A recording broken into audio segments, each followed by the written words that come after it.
Olá pessoal, estamos aqui estreando a primeira aula do canal do Cabelo com temas relacionados à biologia. Eu havia prometido para vocês, eu estou começando agora essa semana, né?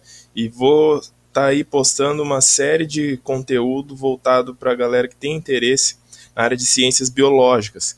E, além disso, é claro, vou continuar postando os vídeos de motociclismo aí, vocês podem ficar despreocupados, né? Para quem gostar de cada um dos assuntos, eu espero que vocês aproveitem aí ao máximo o conteúdo do canal. E para começar essa série, eu escolhi um tema que eu gosto bastante, então é um tema que eu estou bastante acostumado a trabalhar e faz parte da minha área, da linha de pesquisa. Para quem não sabe, eu já fiz mestrado em zoologia, estou terminando o doutorado em zoologia também. E zoologia é o estudo dos animais, ou o estudo dos metazoários, que e, cientificamente falando, metazoários eu posso falar que são todos os animais. Então, o que eu vou contar aqui para vocês agora é uma história de como os organismos passaram de uma condição onde não tinham tecidos verdadeiros e nem eram pluricelulares a uma condição metazoária, ou seja, com tecidos verdadeiros e a pluricelularidade, certo? Então, eu vou contar uma história nessa grande transição que foi muito importante ao longo da história evolutiva. E quando eu falo de história, eu acho importante colocar aqui alguns pontos que devem ficar bem explícitos aqui para vocês quando eu falo de história evolutiva. Então, contar uma história evolutiva não é simplesmente como eu contar uma história de ficção científica ou qualquer outra história em que eu tenho um começo, meio e fim, um começo com um final pré-determinado. História evolutiva ela é um pouquinho diferente nesse sentido, porque quando eu estou falando desse tipo de história, eu tenho uma ordem cronológica, eu tenho um começo e nesse caso o fim ninguém sabe, né? Para a história evolutiva, o fim de toda a história é um fim ainda incerto, um fim que ainda não chegou e que provavelmente ainda não vai chegar. Então, como toda história, eu tenho que partir de um ponto e terminar em outro ponto. Eu posso escolher o ponto mais antigo e ir contando até chegar ao ponto mais recente, ou eu posso ir contando essa história de trás para frente e chegar até o ponto mais antigo. Por que eu estou falando isso agora? Porque quando se trata de história evolutiva, às vezes é mais correto que a gente comece do ponto mais recente e voltar no tempo até o ponto mais antigo. Isso é chamado de cronologia regressiva. Eu sei que a maioria de vocês não está acostumado com esse tipo de modelo de contagem de história, mas eu tenho aqui alguns exemplos em que eu posso provar para vocês que isso é bastante eficiente quando se trata de história evolutiva. Então, eu trouxe aqui um esqueminha de uma pequena árvore, né? Uma árvore genealógica, onde todos os membros dessa árvore genealógica são vertebrados. Então, isso aqui é o esqueminha da árvore genealógica de todos os vertebrados. Percebam que se eu fosse contar uma história desde a origem dos vertebrados até o momento mais recente, lembrando que o ponto número 1 aqui é o ponto mais antigo, e aqui o que seria mais recente seria o ponto número 5 e as linhagens mais acima são cada vez mais recentes. Se eu fosse partir aqui do ponto mais antigo e fosse contar toda essa história evolutiva, a todo momento em que eu chegasse em uma bifurcação, eu teria que escolher um dos lados do ramo para continuar seguindo a minha história. Agora, vamos supor que eu fosse contar essa história evolutiva para vocês até o momento mais recente. Vocês percebam que o tempo todo eu teria que estar escolhendo algum desses ramos como sendo o ramo mais recente ou o ramo mais privilegiado. Percebam que todos os ramos que estão aqui no topo dessa linhagem são os indivíduos, né, ou os grupos de animais que são recentes e que estão vivos até hoje. Então, nesse ponto, nenhum é mais evoluído do que o outro. Nesse ponto, todos alcançaram o mesmo nível na escala evolutiva. Então, nenhum grupo é mais privilegiado do que o outro. Eu sei que vocês estão acostumados a aprenderem. Primeiro eu vou aprender protista, depois eu vou aprender quinidário, depois os plateumintes e etc. Até chegar, vocês percebem que o último ramo que vocês veem normalmente é o dos mamíferos ou o homem, né? E por algum motivo alguém escolheu que o homem seria o último a ser visto. Será que é por ser o mais evoluído? Não, como eu acabei de falar para vocês, todos estão ao mesmo tempo ao longo da escala evolutiva. Nenhum ramo aqui é mais privilegiado do que o outro. Então, o mais correto aqui seria eu partir de qualquer um desses pontos e ir voltando no tempo.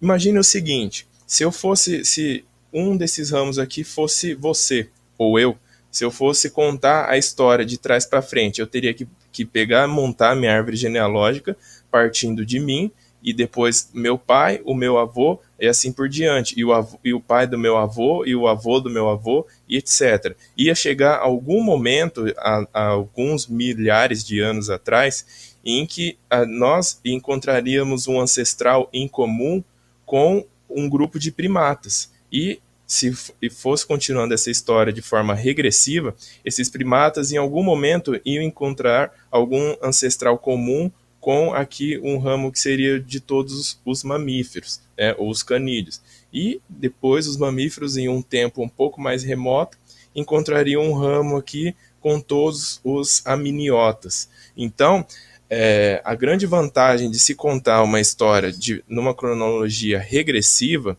é que eu não preciso ficar escolhendo ramos para contar a minha história.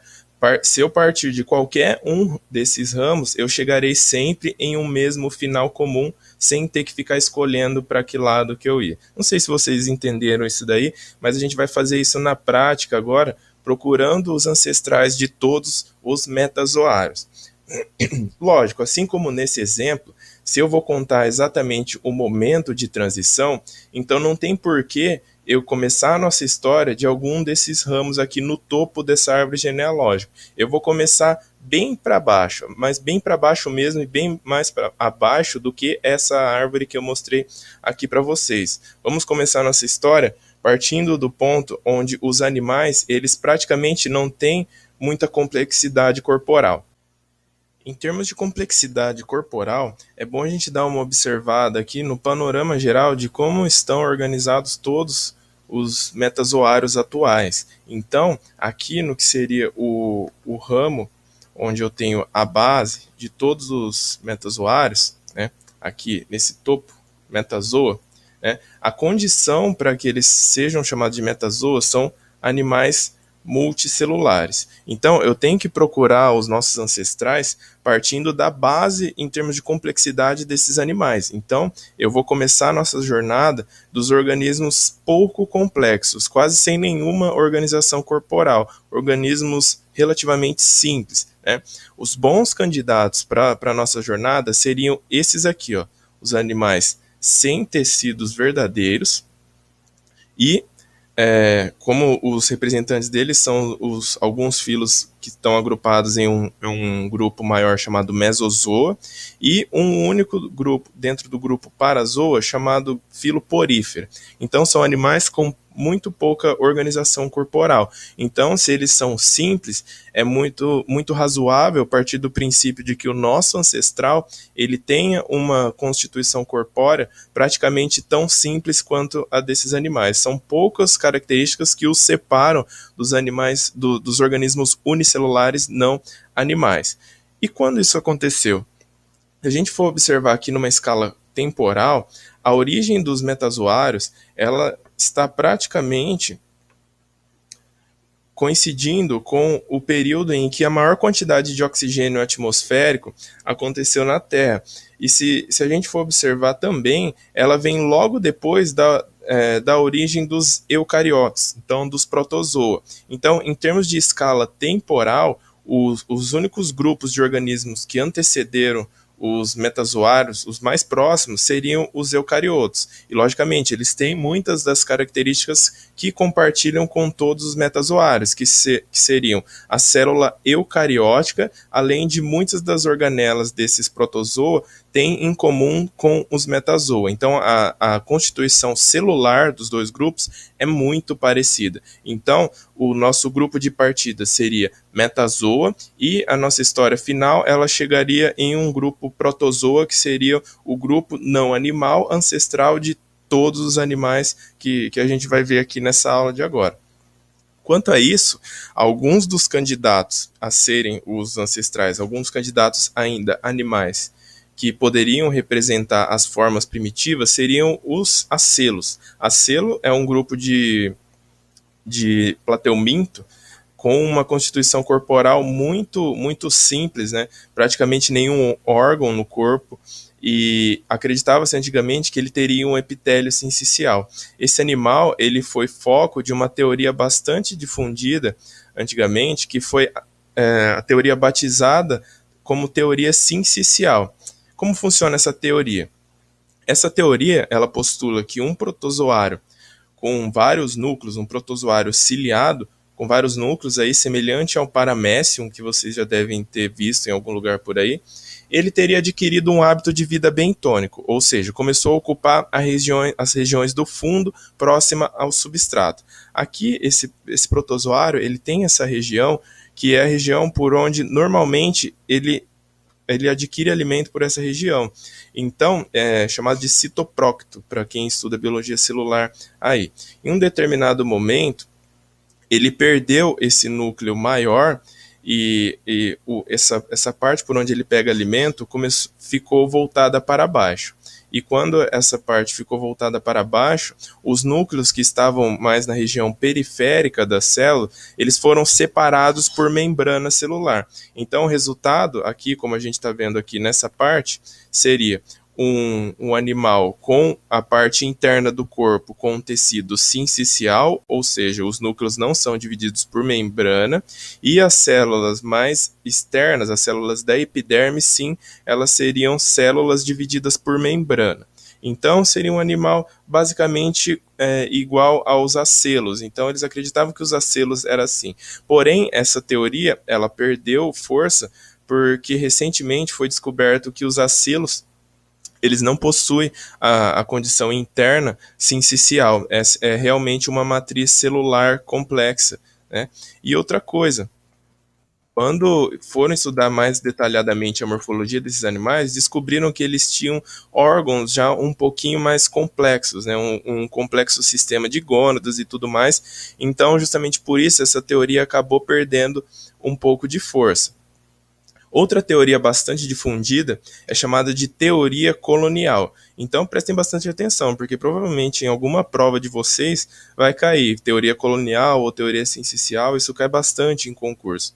A base da teoria colonial parte do princípio de que uma colônia de protozoários, né, protozoários aqui, uma colônia de protozoários mais ou menos de forma circular e uma forma formando tipo de uma esfera oca, ela pode ter acontecido dois eventos. Em um primeiro momento, essa colônia sofreu uma invaginação, e essa invaginação formou o que seria uma cavidade entérica, né, um intestino primitivo bastante semelhante com o fenômeno de gastrulação.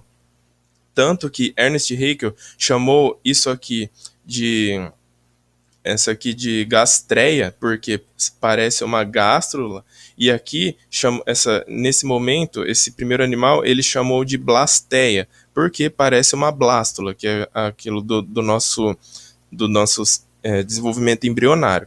Outra vertente dessa teoria foi que essa blasteia, algumas das células da blasteia foram se interiorizando e formou uma bola, uma esfera, só que dessa vez uma esfera maciça colonial. E daí as células que estão aqui na parte interna, elas perderam o flagelo e passaram a ter células diferentes dentro dessa colônia toda.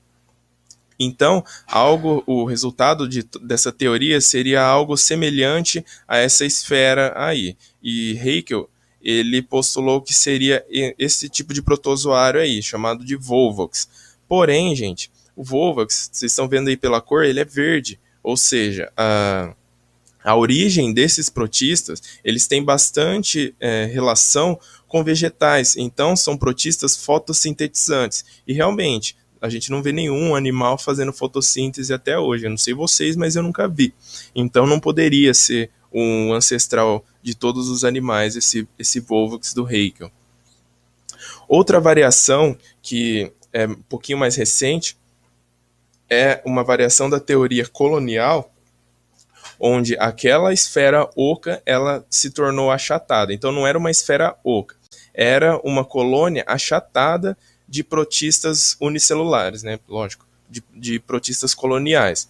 Essa coisa que antes era achatada, ela perdeu a ligação que ficava entre as células e esse animal primitivo aí ganhou a capacidade de se dobrar. Então, essa dobra aqui, que formava praticamente uma invaginação, seria uma cavidade entérica temporária, né? Então, um intestino temporário, semelhante a um animal como esse aqui, chamado de Tricoplax.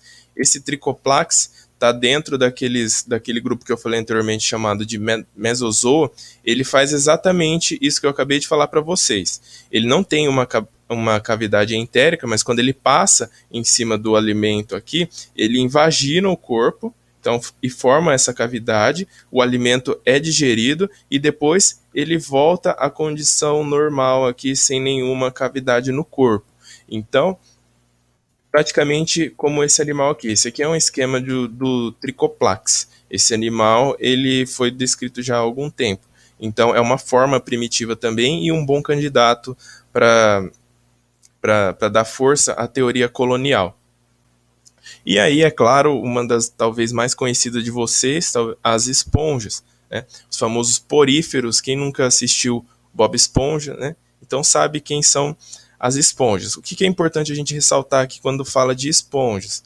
As esponjas, elas não têm os tecidos verdadeiros, estão classificados dentro de um grupo chamado Parazoa, porque não tem os tecidos verdadeiros, lógico. Mas o que eu gostaria de destacar aqui quando a gente está vendo as esponjas?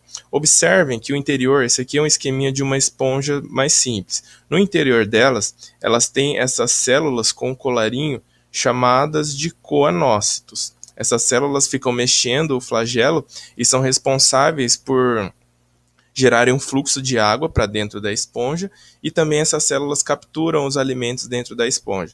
Além dessas células que são chamadas de coanócitos, essas células têm também no interior do corpo delas, aqui dentro na parte mesenquimal, elas têm células de formato ameboide, chamadas de amebócitos ou arqueócitos, tem várias designações para essas células aí, e as células aí da epiderme são chamadas de pinacócitos. Então, em termos de forma, são praticamente 3 formas básicas, são essas formas da esponja, além, é claro, da produção de espículas. Então, com relação a isso, a esponja não tem sistema nervoso, não tem um complexo sistema de órgãos, não tem nem formação de tecidos verdadeiros, então é claro que não poderia formar órgãos, então são animais bastante primitivos. E ao falar de esponja, eu acho interessante contar para vocês o conto da esponja. Esse conto da esponja, ele fala sobre o seguinte, o experimento de Wilson, né? Wilson era um cientista bastante curioso. Ele adorava fazer experimentos, estudava organismos marinhos, né? E para quem já foi ao ambiente marinho sabe que esponjas são animais muito abundantes no ambiente marinho. Esse cientista, ele fez um experimento onde ele pegou uma esponja de coloração amarela, ele pegou e foi despedaçando essa esponja, porque esponjas têm uma capacidade de regeneração muito grande. Então ele resolveu testar a capacidade de regeneração das esponjas.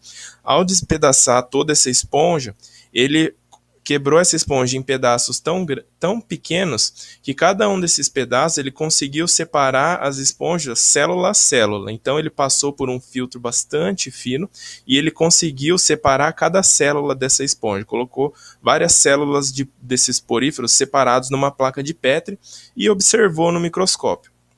Quando ele observou isso daí, ele viu que cada célula começou a se mover de forma independente, e toda vez que ela encontrava uma outra célula, ela já ia se juntando e se agregando a outra célula. Depois de um tempo, na placa de Petri, o que antes era um amontoado de células separadas, começou a formar um monte de grúmulos de células agrupadas. E, depois de um tempo, cada um desses grúmulos acabou tendo condições para se tornar uma nova esponja. Então, as células da esponja elas podem se diferenciar também em outras células de acordo com a necessidade do organismo. São chamadas de células totipotentes. isso me parece um cenário bastante promissor, porque imaginem vocês, imagina o mesmo cenário que Wilson viu na placa de Petri dele.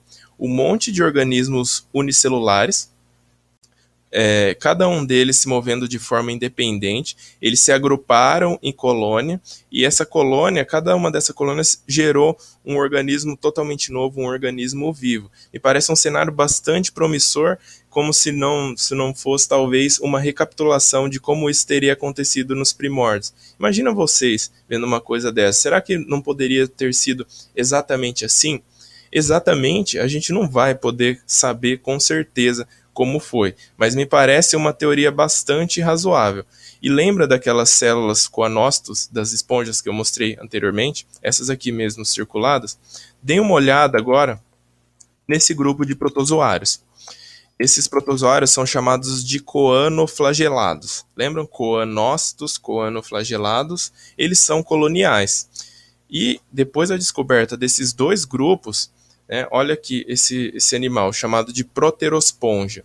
Isso aqui, eu falei animal, mas não é animal. Isso aqui é um protozoário. É um protozoário colonial, foi batizado de proterosponja, porque é praticamente impossível você olhar para isso aqui e não confundir com uma esponja. Olha aqui, isso aqui não parece um coanócito de uma esponja?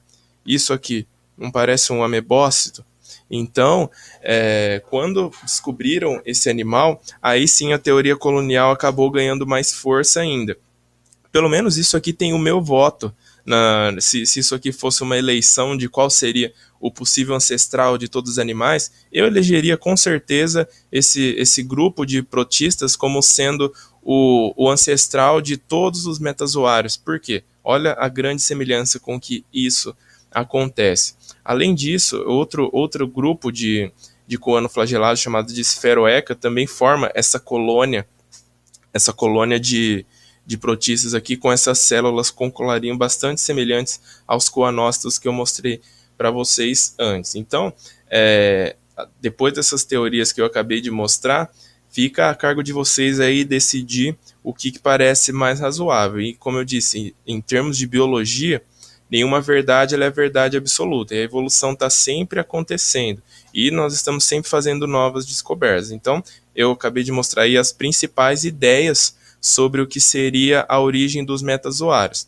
Então, de acordo com a teoria sincicial, essa seria a árvore genealógica dos metazoários atuais. Então, o ancestral seria um ciliado, de acordo com a teoria sincicial, e esse ciliado teria originado, para um lado, os porífera e outros protistas, e os acelos aqui seria já o animal, a forma mais primitiva já dentro de metazoários. A outra teoria, que é a teoria colonial, então seriam protozoários flagelados coloniais, e aí formaram uma colônia aqui, aquela que Haeckel chamou de blasteia, e essa blasteia teria dado origem aos porífera, que por sinal não deu origem a mais ninguém, e aqui todos os outros metazoários a partir da gastreia, já com um desenvolvimento embrionário um pouco mais complexo. Outra coisa que eu gostaria de ressaltar para vocês, como eu disse, a ciência ela está evoluindo, e uma ferramenta importante na busca por ancestrais é a utilização da biologia molecular, ou seja, análise de DNA. E, em relação a isso, várias outras teorias têm surgido. Então, aqui só um exemplo de um artigo que saiu em 2013 na Science, onde os autores eles diziam que o animal com a característica mais basal não seria nem um placozoa, nem um porífero. Ele seria, aí, na verdade, um quitenóforo. Quitenóforo, para quem não sabe, são animais aí semelhantes a águas vivas. Mas falarei mais sobre eles em futuras aulas aqui no canal do Cabelo. Então, para quem tiver curiosidade, pode dar uma conferida lá. Importante é que essa teoria ela perdeu força porque esse grupo eles possuem um sistema embrionário complexo. Então, aparentemente, não seria um bom ancestral para todos os animais. Então, aí, para quem tiver interesse, eu coloquei alguns exemplos aí de biologia básica, como biologia básica, alguns livros de zoologia, e eu particularmente gosto bastante desse do Brusca e Brusca, Ele tem lá de forma detalhada sobre a teoria colonial e a teoria ciência. E para quem quiser ler alguma coisa sobre literatura complementar, eu particularmente gosto bastante também dos livros do Richard Dawkins, e coloquei como exemplo a Grande História da Evolução. É um livro que trata de uma forma aí bem agradável esses assuntos que eu acabei de falar para vocês. Então, eu encerro aqui o meu vídeo, primeira videoaula aí do canal, e espero que vocês tenham gostado. E seria bastante importante também que vocês deixassem aí sugestões de novos temas de aula que eu pudesse estar postando aqui, que daí eu começo a postar coisas aí que vocês realmente estariam interessados. Beleza, gente? Eu vou ficando por aqui então, um abraço.